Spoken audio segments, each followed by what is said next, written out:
ખોટી રીતે કોઈના વાતોમાં આવી અને એક સારી અને સ્પષ્ટ વ્યવસ્થાને નુકસાન પહોંચે એ પહેલા એક વખત વિચારી લેજો। સૌરાષ્ટ્રમાં આપ વર્સિસ આપ સૌથી મોટો સવાલ અહીંયા ઉભો થઈ રહ્યો છે। કાતરિયાએ ઇટાલિયા પર ગંભીર આકરા પ્રહારો કરતા એક વિડીયો પણ બનાવ્યો છે।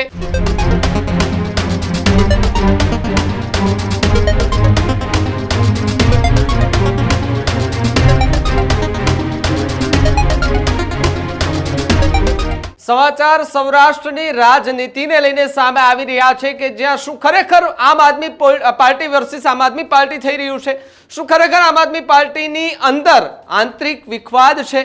એક વિડીયો સામે આવ્યો છે જેની અંદર જુનાગઢની અંદર જે માર્કેટ યાર્ડમાં ગોપાલ ઇટાલિયા આજે મળવા માટે ગયા હતા લોકોને, ત્યારબાદ વિવાદ જે છે તે સર્જાયો હોવાના સમાચાર। સૌરાષ્ટ્રમાં આપ વર્સિસ આપ સૌથી મોટો સવાલ અહીંયા ઉભો થઈ રહ્યો છે।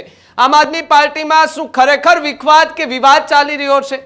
ભાવેશ કાતરિયા નામના એક વ્યક્તિ કે જેમનો એક વિડીયો સામે આવ્યો છે જેમાં ઇટાલિયાની જુનાગઢ માર્કેટિંગ યાર્ડની મુલાકાત બાદ વિવાદ સર્જાયો છે। સૌથી મોટો સવાલ ભાવેશ કાતરિયા નામના એક વ્યક્તિ કે જેણે ઇટાલિયા સામે એ જવાબ આપ્યો હોવાની વાત, કાતરિયાએ ઇટાલિયા પર ગંભીર આકરા પ્રહારો કરતા એક વિડીયો પણ બનાવ્યો છે।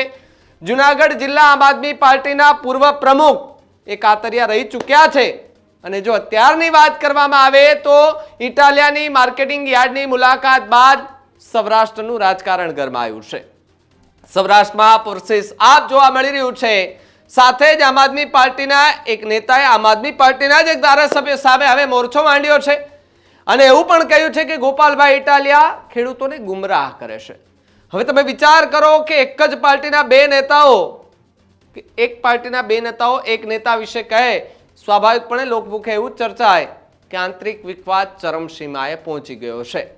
જ્યારથી ગોપાલ ઇટાલિયા ચૂંટણી જીતીને આવ્યા છે, વિસાવદરમાંથી જીતીને આવ્યા છે, ત્યારથી જ ગોપાલ ઇટાલિયા તો ચર્ચામાં છે। ગુજરાતમાં આમ આદમી પાર્ટી પણ ચર્ચામાં છે કારણ કે તેમના નેતાઓ અલગ અલગ જે યાત્રાઓ કરી રહ્યા છે તેને લઈને સતત એ ટ્રેન્ડમાં આવી રહ્યા છે। સતત કહી શકાય કે સોશિયલ મીડિયા પર અત્યારે દેખાઈ રહ્યા છે આમ આદમી પાર્ટીના લોકો।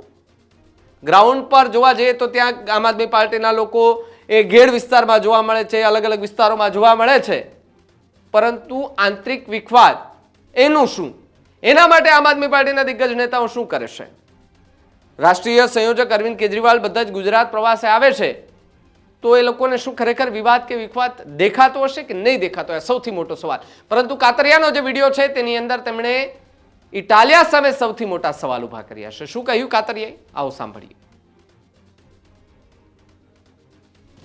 નમસ્કાર સાથી મિત્રો, હું ભાવેશ કાતરિયા, આમ આદમી પાર્ટી પૂર્વ જિલ્લા પ્રમુખ અને હાલની અંદર પ્રદેશમાં જોઈન્ટ સેક્રેટરી છું। આજે મારે વિડીયો બનાવવાનું તાત્પર્ય છે, મેં એક મુદ્દો મારી સામે આવ્યો માર્કેટિંગ યાર્ડનો। હવે માર્કેટિંગ યાર્ડની અંદર આમ જોઈએ તો છેલ્લા 45 વર્ષથી જુનાગઢની અંદર માર્કેટિંગ યાર્ડ ચાલુ છે અને છેલ્લા 3 થી 4 વર્ષથી હું માર્કેટિંગ યાર્ડ સતત સંપર્કમાં છું। મારો ખુદનો માલ સામાન જણસી પણ હું માર્કેટિંગ યાર્ડમાં આપું છું અને ત્યાંનો વહીવટ અને ત્યાંની જે વહીવટ કરવાની પદ્ધતિ મેં બહુ નજીકથી જોઈએ છે। માર્કેટિંગ યાર્ડને લગતા મુદ્દાઓ માટે આજે અમારા આમ આદમી પાર્ટીના નેતા ગોપાલભાઈ ઇટાલિયાએ જે ખેડૂતોને ગુમરાહ કરવા માટે જે પોસ્ટ મૂકી છે એ અનુસંધાને હું આજે એક વિડીયો બનાવવા જઈ રહ્યો છું અને આ વિડીયોના માધ્યમથી હું ખેડૂતોને એક મેસેજ આપવા માંગુ છું કે ખોટી રીતે કોઈના વાતોમાં આવી અને એક સારી અને સ્પષ્ટ વ્યવસ્થાને નુકસાન પહોંચે એ પહેલા એક વખત વિચારી લેજો।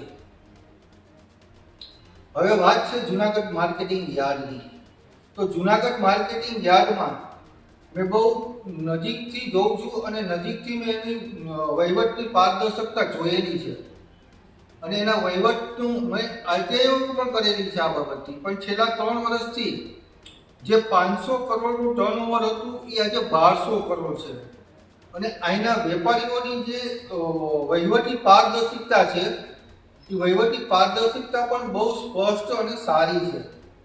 ખેડૂતોને અહીંયા જુનાગઢ માર્કેટિંગ યાર્ડની અંદર રાત્રે જે ખેડૂત એની જણસી લઈને આવે છે, એ જણસી લઈને આવે છે તો રાત્રે ખેડૂત હેરાન ન થાય એના માટે માર્કેટિંગ યાર્ડની અંદર એને રહેવા માટેની વ્યવસ્થા છે અને જમવા માટે સારામાં સારી વ્યવસ્થા છે.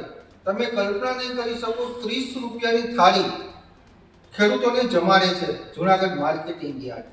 તો આવી સરસ વ્યવસ્થા ને પોતાના નિજી સ્વાર્થ માટે, જો ખોટી સસ્તી પ્રસિદ્ધિ માટે પણ ખેડૂતોને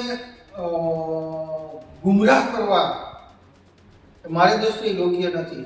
ગોપાલભાઈ, મારે તમને એક મેસેજ આપવો છે, એક આમ આદમી પાર્ટીના સિપાહી તરીકે મેસેજ આપવો છે કે સંપૂર્ણ માહિતી લઈ અને પછી જ સોશિયલ મીડિયામાં સસ્તી પ્રસિદ્ધિ મેળવો. અધૂરી માહિતી તમારા રાજકીય કેરિયર માટે પણ ખરાબ છે અને આમ આદમી પાર્ટી માટે પણ ખરાબ છે. જય હિન્દ સાથીઓ, અસ્તુ, જય હિન્દ.